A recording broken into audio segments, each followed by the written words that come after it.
একদমই পাতলা চুল, টাক বের হয়ে যাচ্ছে, সব সময় এই পাতলা চুল নিয়ে একটা বিড়ম্বনার মাঝখানে থাকতে হয়।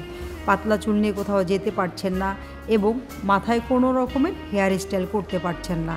তো আপনাদের জন্য ভিউয়ার্স আজকে এই পাম স্ট্রেট করলে আপনার চুল হবে ঘন এবং টাক দেখা যাবে না। আসসালামু আলাইকুম ভিউয়ার, সবাইকে ওয়েলকাম করছি আমার নতুন আরও একটা ভিডিওতে। আজকে আমি আপনাদের সাথে শেয়ার করব পাম স্ট্রেটটা করলে কি হয় এবং পাম স্ট্রেট কী।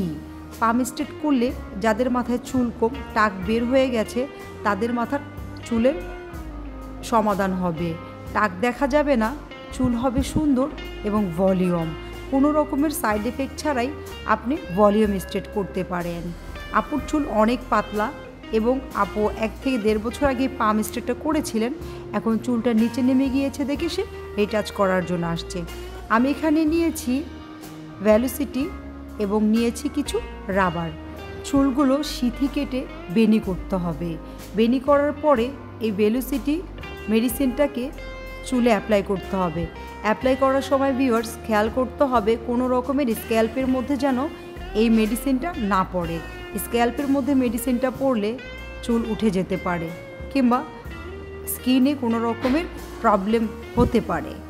তো সাবধানে এই কাজটা করতে হবে। আমি এটাকে 1 থেকে 1.5 ঘন্টা মতো রাখবো।